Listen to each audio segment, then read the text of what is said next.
Agora o primeiro capítulo de Romanos, começando com o versículo 26. Por isso Deus os entregou para afeições viles. Pois até as suas mulheres mudaram o uso natural para aquilo que é contra a natureza. E assim também os homens, deixando o uso natural da mulher, queimados em sua luxúria um pelo outro, homens, com homens fazendo o que é inconveniente. E recebendo em si mesmos aquela retribuição do seu erro que era apropriada. E assim como não retiveram Deus em seu conhecimento, Deus os entregou a um entendimento reprovável. Para fazer aquelas coisas que não é conveniente estar cheio de toda injustiça. Fornicação, maldade. Cobiça, malignidade. Cheio de inveja, assassinato, debate, engano.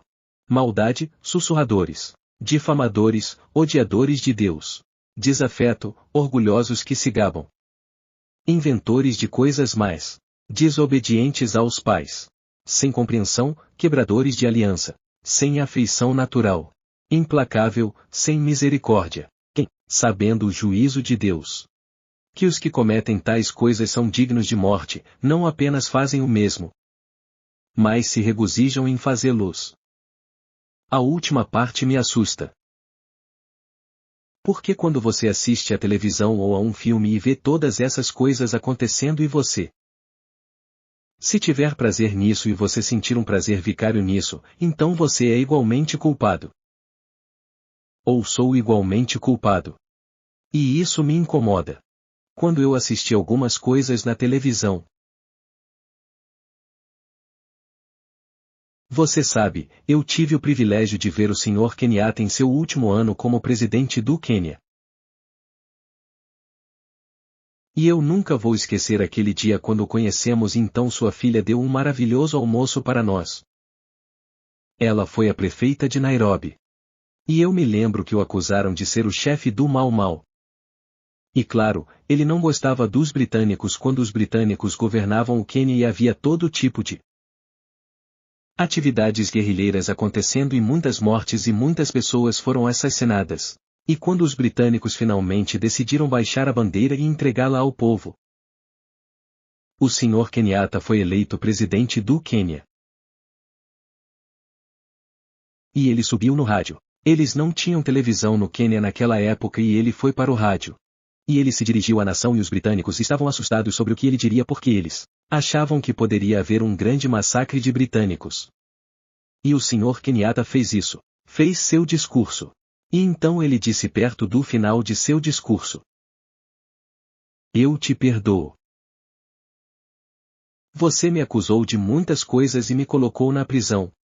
E eu sofri muito. Mas ele disse: Quero que você saiba que eu te perdoo. Você irá me perdoar? E em todo o Quênia houve uma relaxação e orações de agradecimento porque os dois lados estavam perdoando uns aos outros. E o Quênia se tornou um dos grandes países de toda a África e certamente um dos grandes democracias na África. O Sr. Moi é agora o presidente do Quênia. E ele era vice-presidente da nossa última cruzada em Nairobi. Porque um homem ousou se levantar e pedir ao povo para perdoá-lo. Houve muitas pessoas terríveis que viveram na história. Que viveram tudo o que acabei de ler. 21 coisas que o apóstolo Paulo está acusando as pessoas aqui. Foi Hitler. Todos nós sabemos o que Hitler fez. Eu passei por aqueles campos na Polônia e na Alemanha e em todo lugar onde aqueles campos de concentração. Os campos para judeus e outras pessoas eram. E eu vi algo disso. Me lembro da primeira vez que fomos a Auschwitz. E eu deveria fazer um discurso. E eu me lembro que nós levamos. Eles levaram uma coroa para eu colocar, e minha esposa e eu caminhamos em frente a muitas câmeras e eu me virei. Entrou para fazer meu discurso depois de termos visto todos os horrores que ocorreram em Auschwitz. E eu fiquei tão emocionado. Eu realmente não consegui dar meu discurso. Eu tive que ler isso. Eu não consegui ver isso. Não poderia dar como eu planejava dar. E então houve Stalin. Quem apareceu na União Soviética e Mao Tse-tung na China e muitos outros em nosso tempo que mataram milhares e milhões de pessoas. e os torturou. E há muitas milhares de pessoas na prisão ainda hoje que são prisioneiros políticos, prisioneiros religiosos e assim por diante. Tivemos um homem aqui na outra noite que passou 16 anos em confinamento solitário em uma país. E naquela noite aqui neste lugar, ele fez seu compromisso a Jesus Cristo. E ele havia pensado em sua vida naquela prisão em 16 anos. E ele decidiu fazer um compromisso com Cristo. Eu quero falar esta noite de 2 Crônicas, o 33º capítulo, sobre um homem que eu acho que provavelmente era mais maligno, mais terrível do que Stalin ou Hitler. E seu nome era Manassés. Ele era o filho de Ezequias. E Ezequias foi um dos melhores reis que Judá ou Israel já teve. Ele trabalhou arduamente por seu país, trouxe reformas e virou o povo de volta a Deus. Mas então chegou a hora de Ezequias morrer. E ele orou: ó Deus, não me deixe morrer, por favor, ó Senhor, poupe minha vida. Então o Senhor o poupou por 15 anos. E alguns anos depois, nesse período de 15 anos, nasceu Manassés, que se tornou o mais ímpio de todos os reis. Algumas pessoas viveram tempo demais. Conheço pessoas agora que eu acho que teriam morrido muito. Teria sido muito melhor se eles tivessem morrido mais cedo. Isso mesmo.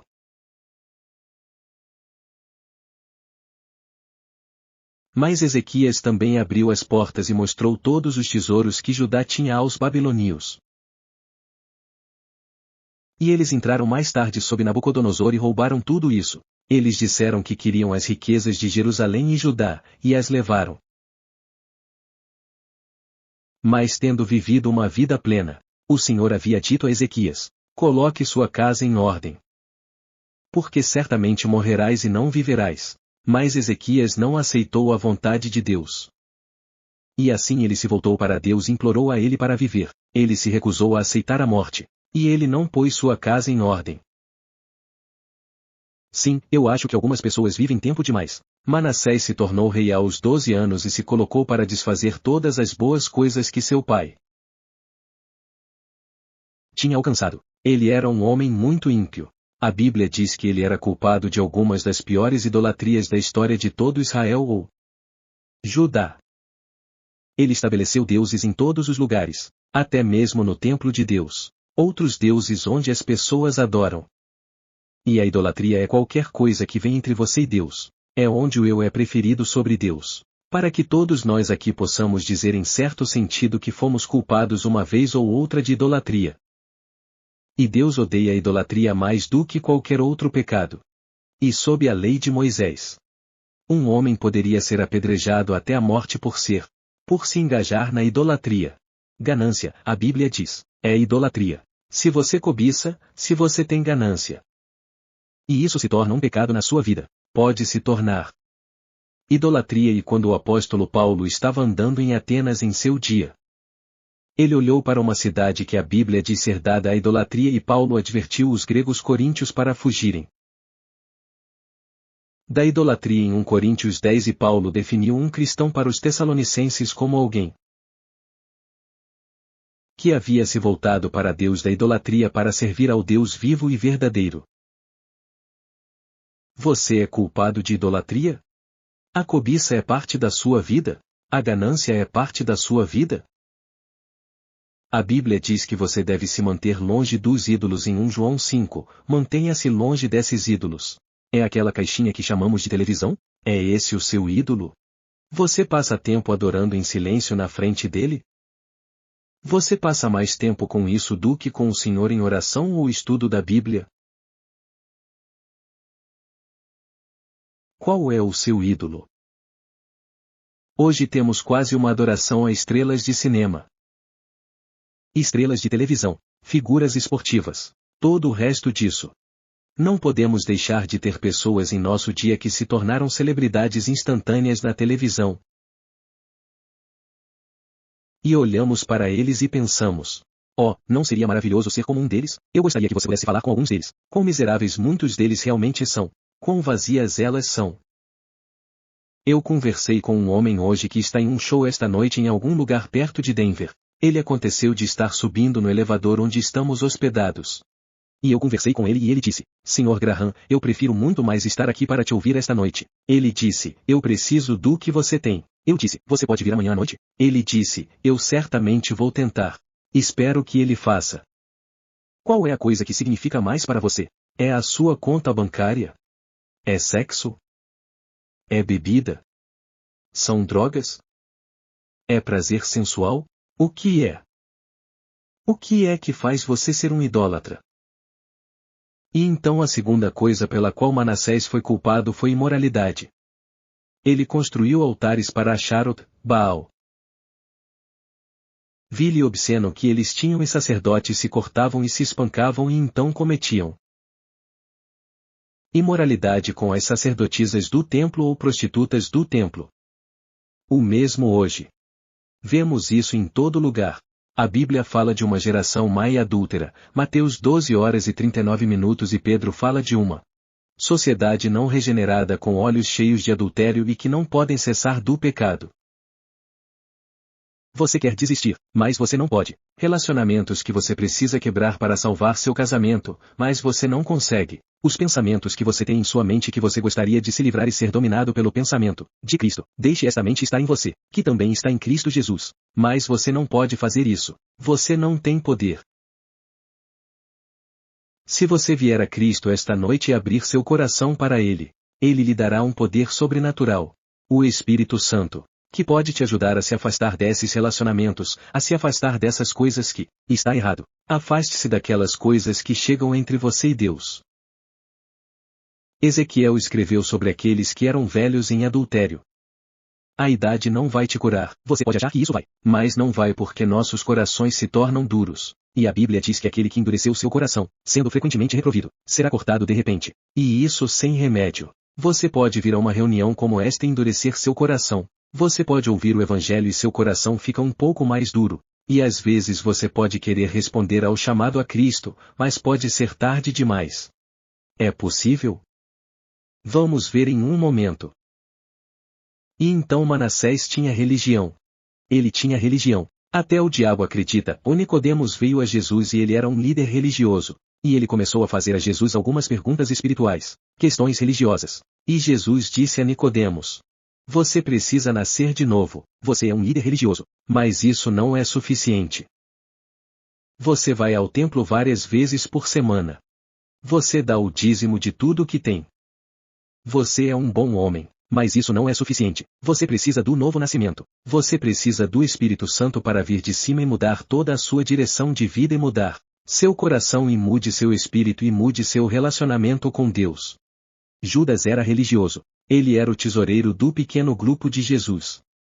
Os outros discípulos não suspeitavam que ele era um traidor, mas ele traiu nosso Senhor e se tornou um dos as grandes pessoas da história que olhamos com desprezo como um grande traidor. Tiago 1h26 nos fala dos homens que podem parecer religiosos, mas enganem seu próprio coração. A religião deste homem é vã. As Escrituras dizem, Jesus disse que eles me servem com seus lábios, mas o coração deles está longe de mim. Quantos de vocês são assim? Você vai à igreja, você serve a Deus com seus lábios, você canta as canções, você diz os credos. Mas seu coração não pertence a Cristo. Ele não é o Senhor do seu coração. E então Manassés também adorou imagens em desobediência ao segundo mandamento. E aqui lemos que Manassés fez Israel levantar altares para Baal. E fez bosques, e adorou todos os exércitos do céu e os serviu, todos. As pessoas eram adoradoras. Eles adoram as estrelas. Eles estavam profundamente envolvidos nas profundezas do que poderíamos hoje chamar de astrologia. Mas mais que isso? Hoje, muitas pessoas para elas é um jogo inocente. Mas para o povo daquela época e para muitas pessoas da nossa época, não é apenas um jogo inocente. É a religião deles. E Deus condenou isso. E há uma tragédia quando os homens adoraram e serviram a criatura mais do que o Criador. O homem por natureza, escreveu Isaías, fabrica um Deus e o adora. O homem tem que adorar, ele tem que adorar algo. Ele tem que colocar algo em primeiro lugar. E se você rejeitar o verdadeiro e vivo Deus, você vai conseguir um Deus seu próprio. Jesus previu que Deus é espírito e aqueles que o adoram devem adorá-lo em espírito e em verdade. Quem era essa verdade? A verdade era Jesus Cristo. Ele disse: Eu sou o caminho, a verdade e a vida. Nenhum homem vem ao Pai, mas por mim há apenas uma verdade que conta. E essa é a verdade que se centra em Jesus Cristo. Ele é a verdade. Ele é a personificação de toda a verdade. E quando você vem a Ele, você está chegando ao coração e ao núcleo de toda a verdade neste universo. E então ele foi um assassino. Não é apenas um assassino comum, mas Manassés era sádico. Nos primeiros dias da igreja, os romanos perseguiram a igreja. Muitas pessoas que são cristãs foram alimentadas aos leões. Eles foram pregados de cabeça para baixo nas cruzes. As mulheres foram amarradas aos chifres dos bois e foram para a arena e lutaram. Mulheres cristãs, e diz que além disso, Manassés derramou sangue inocente em abundância até encher Jerusalém de uma ponta a outra. E Deus estava pronunciando o julgamento o tempo todo. Deus disse: Vou levar Judá. E quando as pessoas ouvem sobre o que eu vou fazer com isso, seus ouvidos vão tilintar. Será como um homem lavando um prato, ele disse, quando eu terminar com Judá. Manassés tinha Isaías, o profeta. A tradição nos diz que Isaías, o profeta, foi costurado em dois, cortado ao meio, amarrado entre duas árvores, e o mandou serrar ao meio. É assim que é maligno. Quão terrível, quão horrível foi Manassés. Hebreus 6:06 diz que enquanto os homens rejeitam Cristo como Salvador e Senhor, eles crucificariam a si mesmos o Filho de Deus de novo e o colocariam em open shame. E há muitos de nós aqui hoje que são exatamente assim. Temos o mesmo tipo de coração que Manassés tinha. Nós não temos o poder e a habilidade de fazer o que ele fez, mas nossos corações são como os dele. Separado de Deus e capaz de todo tipo de pecados. Isso pode não ser o terrível exterior, os pecados hediondos dos quais temos falado, mas eles poderiam ser ciúmes, ganância, luxúria, ódio e inveja. E então ele foi um traidor, ele traiu seu país, ele traiu Deus, ele traiu toda a confiança. Ele desafiou Deus e levou a nação à idolatria. Judas traiu Jesus com um beijo. E Jesus disse que teria sido melhor para aquele homem se ele não tivesse nascido. Você pode trair Cristo em um momento de paixão. Por um extra de $1000 para mais reconhecimento, para mais poder na área em que você está.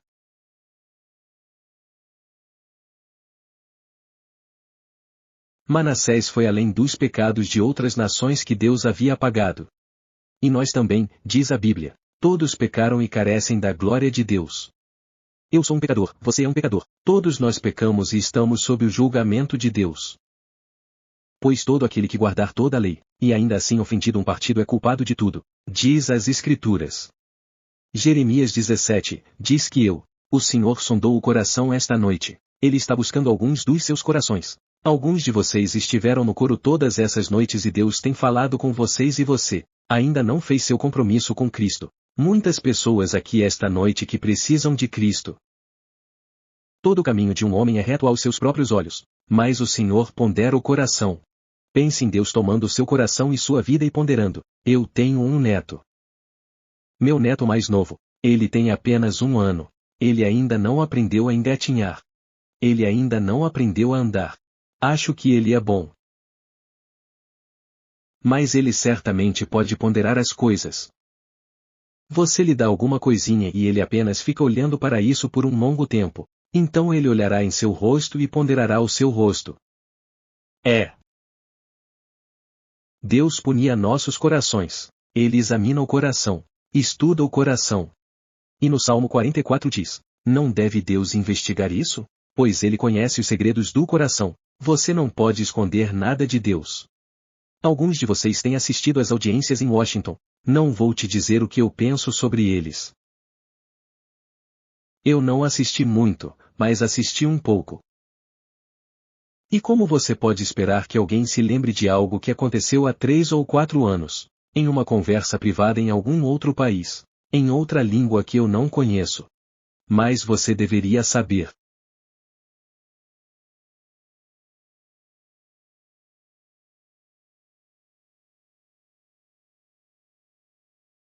Às vezes eu senti vontade de fazer algumas perguntas para aquele comitê. Mas tenho certeza de que eles estão fazendo o que foram eleitos para fazer. Não vou entrar nesse assunto. Isso é o mais longe que eu vou entrar na política. Eu decidi que ia ficar fora da política partidária. Fui solicitado por mais de 300 organizações de notícias para fazer comentários sobre certas coisas que estavam acontecendo no mundo da religião. Eu ainda não fiz um comentário. Estou tentando ficar fora disso.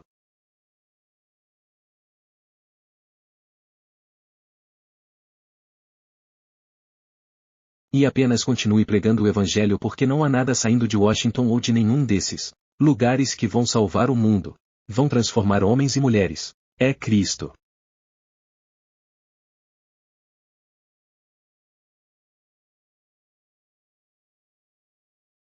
E Deus estava advertindo Manassés o tempo todo. A Bíblia diz que Noé, sendo advertidos por Deus, de coisas não vistas ainda, movido pelo medo, preparou uma arca para a salvação de sua casa. Mas Deus advertiu Manassés, como fez João Batista.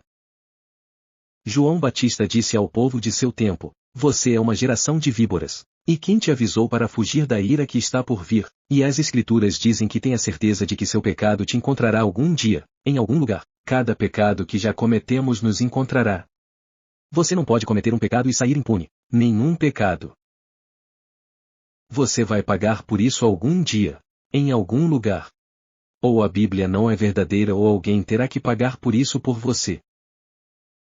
E agradeça a Deus que isso foi feito na cruz.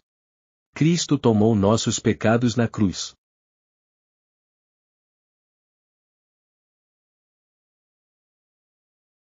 Sabe, vou lembrar de Denver como a cidade mais animada em que já estive. Quase.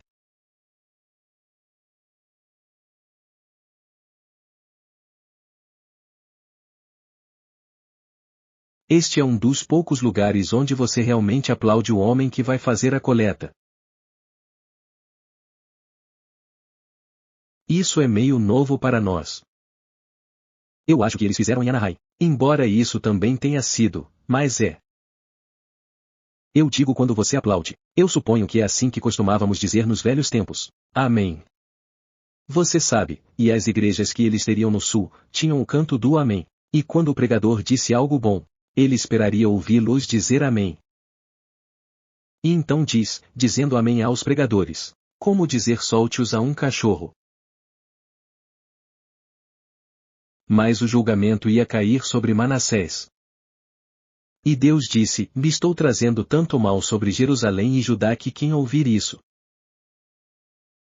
Ambos os seus ouvidos vão tilintar, não apenas um, ambos vão estremecer. E a Bíblia adverte que vai chegar um dia em que a colheita estará passada e o verão terminou e você não está salvo. O juízo de Deus caiu. E Jerusalém foi capturada.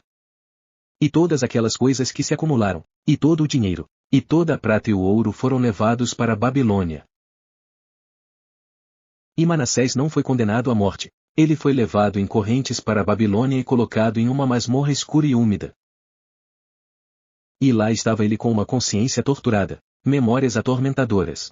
Ele teve tempo de meditar sobre suas ações malignas. Você sabe o que ele fez? Ele começou a se arrepender. Ele pediu a Deus que o perdoasse. Se você fosse Deus, você o perdoaria?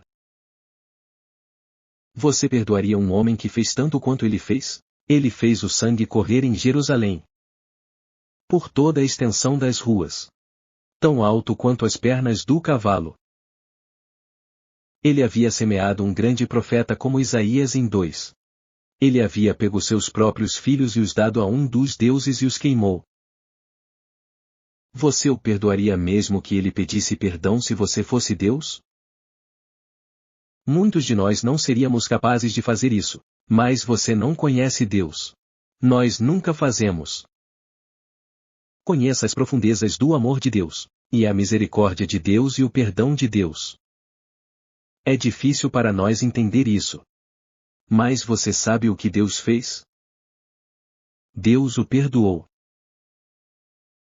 Quando ele estava em apuros, Ele estava na prisão, ele se voltou para Deus, a quem ele deveria ter se voltado 2 anos atrás, e levou Judá a uma grande revivificação. Mas ele não fez isso. E multidões de pessoas nunca começam a pensar em seus pecados ou na necessidade de salvação até a hora, de dor ou doença, de luto, da morte vem. Eu assinei um pequeno cartão há um momento para uma senhora que me encontrou na entrada e ela disse isso. O homem acabou de descobrir que tinha câncer hoje. Você poderia autografar este livro se fosse um livro para ele? Nunca sabemos, mas quando aquele momento chega, começamos a falar sobre Deus e sobre Cristo. Talvez Deus tenha permitido problemas na sua vida para te levar à cruz. Manassés começou a orar: Deus, tenha misericórdia de mim, um pecador. E este grande Deus de misericórdia, o que está fora de entendimento? As Escrituras dizem em Números 14, o Senhor é longânimo e de grande misericórdia, perdoando a iniquidade e a transgressão. Em Crônicas 2h30 diz que o Senhor seu Deus é gracioso e misericordioso e não afastará seu rosto de você se você se voltar para ele. Se você se voltar para ele. Tu, Senhor, és bom e pronto a perdoar, e abundância de misericórdia para todos que clamam por mim. Se você clamar a ele, ele irá perdoar. Se você se arrepender, ele irá perdoar. Se você se voltar para Cristo e confiar apenas na cruz e no sangue de Cristo, ele perdoará. E o perdão de Deus vai muito mais longe do que o seu e o meu. Nós dizemos: ó sim, eu te perdoo. Deus chama isso de justificação. Como se você nunca tivesse pecado. Você foi colocado na presença de Deus como se nunca tivesse cometido um único pecado. E as Escrituras dizem que ele não pode nem mesmo se lembrar dos seus pecados. Ele apaga as fitas. Eles estão todos apagados. Ele não pode se lembrar disso. Deus perdoou Manassés. Mas mais do que isso, sabe o que ele fez? Ele o restaurou ao seu trono em Jerusalém e ele se tornou rei novamente. Você pode imaginar isso?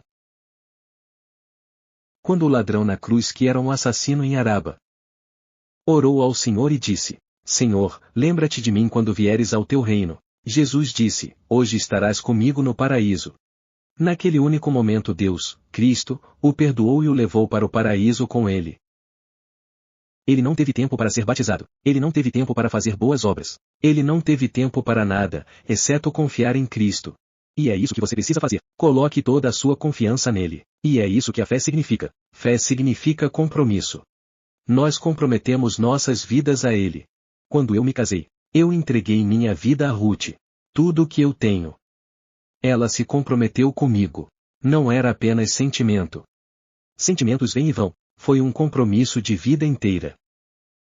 Porque estamos comprometidos. Estamos comprometidos um com o outro. E da mesma forma.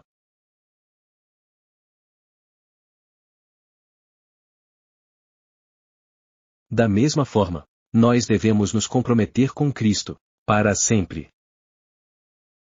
E ele se comprometeu a nós. Todas as promessas das Escrituras pertencem a nós. Que tem a ver com nossa redenção pessoal e salvação. Sua prosperidade material foi restaurada. Deus perdoou seus pecados. Seu coração foi renovado. O custo de sua vida foi mudado. Dizia que ele sabia que o Senhor era Deus. Eziel, o profeta, cita: Deus está dizendo: eu lhe darei um novo coração e um novo espírito. Ele se afastou de seus pecados anteriores. Ele removeu os deuses estranhos e os ídolos da casa do Senhor. Ele reparou o altar do Senhor e sacrificou suas próprias ofertas de paz e ofertas de gratidão, e ordenou a seu povo que servisse ao Senhor Deus de Israel.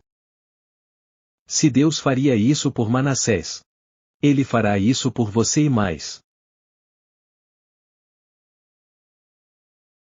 T.W. Wilson me contou uma história. Fazia algum tempo que ele conheceu um homem na França. Quem havia sido torturado durante a guerra pelos nazistas. Terrivelmente torturado.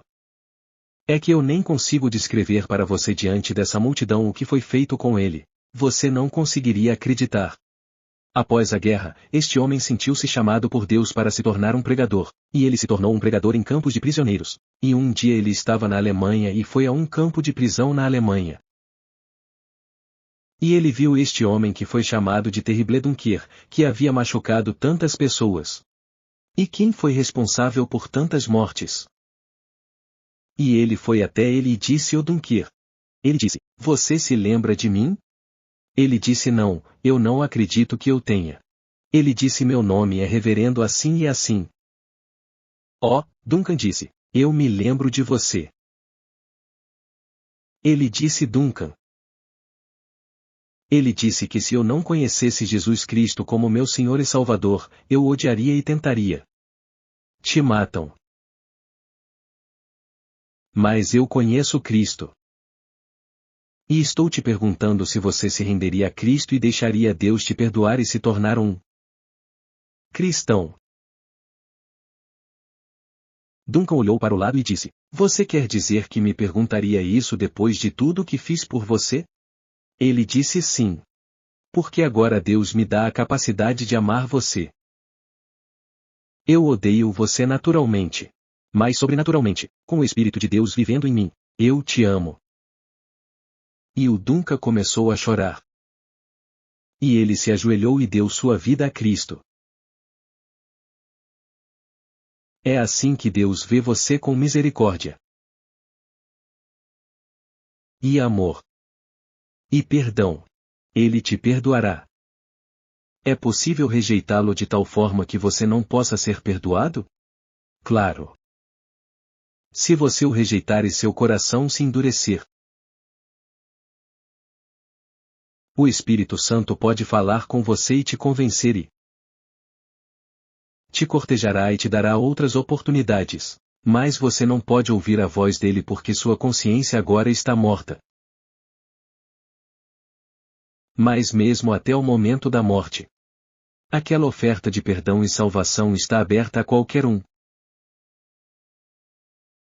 Mas somente o Espírito Santo pode atrair você e convencer você, e te atrair para a cruz. E ele sempre te leva à cruz, para o túmulo vazio pela ressurreição de Cristo. Eu vou te pedir esta noite para fazer algo que já vimos milhares de pessoas fazerem aqui em Denver nos últimos 5 dias. Vou pedir que você se levante de seu assento, centenas de vocês. Você sabe que precisa de Cristo. Você sabe que precisa de perdão. Você sabe que precisa de sua paz e sua alegria. E você gostaria de sair daqui uma nova pessoa? Você gostaria de seguir um caminho diferente?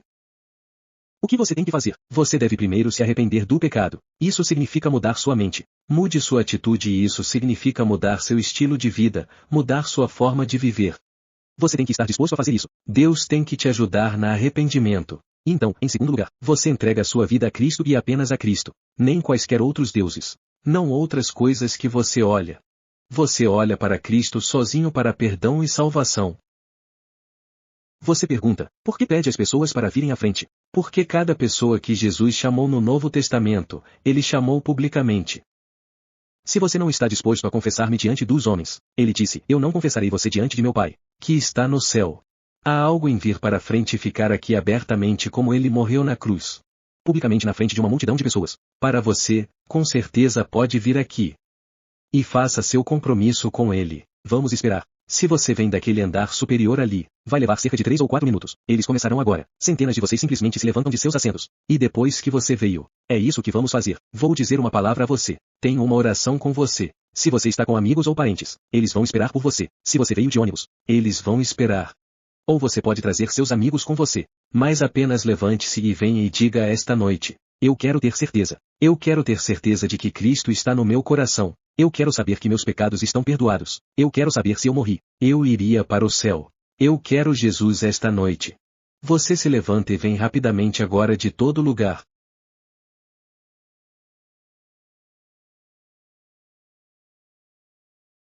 Vocês que têm assistido em outras partes do país.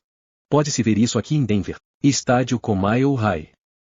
Centenas de pessoas vieram esta noite para fazer seu compromisso com Jesus Cristo, para encontrar perdão aos pés da cruz. Você pode fazer esse mesmo compromisso onde você está, onde quer que você esteja. Você pode dizer sim a Cristo. Diga a Ele que você está disposto a mudar seu modo de viver. Receba-o em seu coração agora como seu Senhor e Salvador. Ele te perdoará. Ele te dará o poder para mudar a direção da sua vida. Deus te ajude a fazer esse compromisso hoje e tenha certeza. E vá à igreja no próximo domingo. Deus te abençoe.